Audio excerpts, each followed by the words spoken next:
Welcome to our new series exploring world prophecies from the perspectives of the three Abrahamic religions, Islam, Christianity, and Judaism. This first video delves into Islamic prophecies about the end of times. The end of times, Akhiruz Zaman, is an essential part of Islamic teachings. These events, foretold in the Quran and Hadith, serve as signs and lessons for believers. In this video, we will explore the timeline of these remarkable prophecies, from the rise of key leaders to the ultimate triumph of truth and justice. Let's begin. Before the major events begin, the world will face increasing chaos.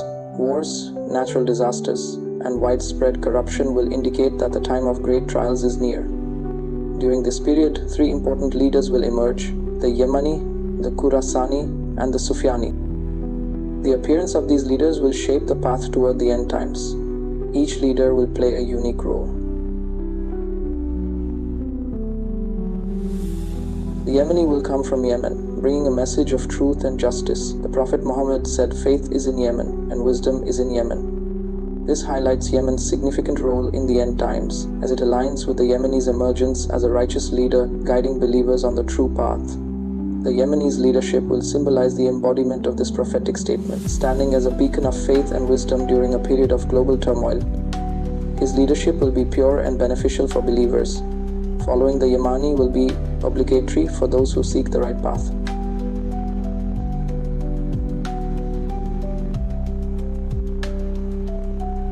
In the region of Khurasan, another leader will rise with black flags, symbolizing justice. Historically, black flags have been a symbol of revolt against oppression and a call for justice in Islamic tradition. These flags will represent the army of truth, which will ultimately conquer Jerusalem under the leadership of Imam Mehdi, fulfilling one of the most significant prophecies of the end times. The Khurasani's army will support Imam Mehdi and fight against oppression, becoming a significant force for the faithful. Unlike the Yemani and Khurasani, the Sufyani will spread corruption. Emerging from Syria, he will deceive many with his charm, but will bring great suffering and target the righteous. His oppressive reign will be short-lived, leaving a dark mark in history. The prophecies also mention a significant event, the fall of Syria. According to the Hadith, the collapse of Syria will be a major sign of the end times, marking the beginning of great turmoil. It has been foretold that the leader of Syria will flee the country.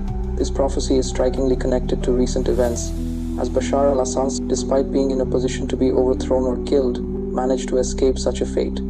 This aligns with the Hadith, where it is stated that the leader will flee, leading to chaos.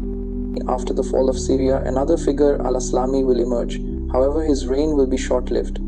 The prophecy mentions that he will be killed in the Umayyad mosque in Damascus during the month of Rajab. Some speculate that Jolani, a prominent figure linked to factions in Syria and allegedly supported by external powers, could be a candidate for this role. However, time will reveal the truth. Following these events, the Sufyani will rise from Syria, beginning his campaign of corruption and oppression. He will initially gain support but will ultimately bring devastation and target those who stand for truth.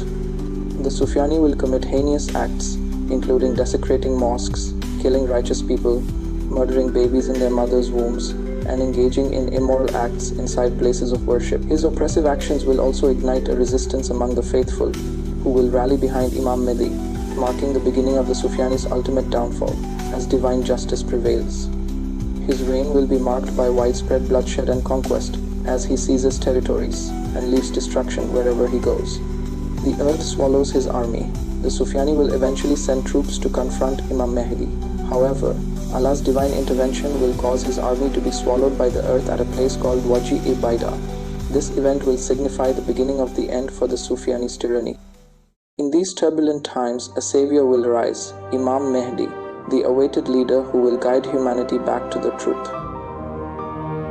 Imam Mehdi will be a descendant of Prophet Muhammad through Fatima.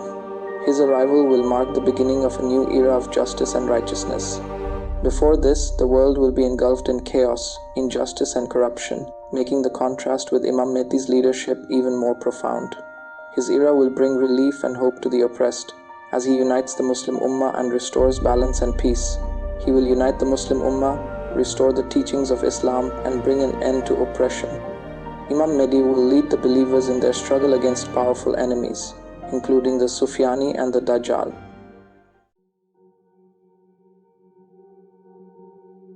Before the arrival of Imam Mehdi, Dajjal, and even the Khurasani, it is most probable that Greater Israel will be established.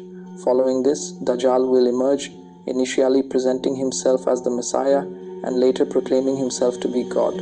He will possess immense power and perform extraordinary miracles, such as resurrecting the dead, altering weather patterns, and influencing crops. One of the greatest trials of the end times will be the emergence of the Dajjal, or the false Messiah.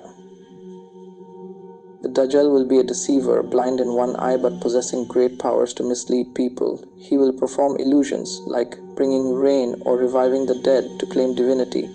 Many will fall prey to his deceptions. Dajjal's reign will last 40 days, the first day as long as a year, the second as a month, the third as a week, and the rest as regular days. He will cause destruction everywhere but will be unable to enter Makkah and Medina. The Prophet advised reciting Surah Al-Kahf and seeking Allah's protection to stay safe from the Dajjal's influence.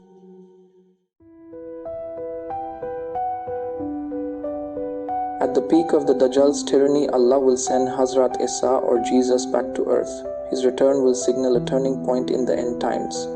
Hazrat Esa will descend near a white minaret in Damascus. He will join the Muslims in prayer, led by Imam Mehdi, showing unity between believers. Hazrat Esa will confront the Dajjal near the gates of Lud in Palestine. Ultimately, Dajjal will be killed by Hazrat Esa himself, the true Messiah and Prophet of God, who will descend to restore justice and truth to the world.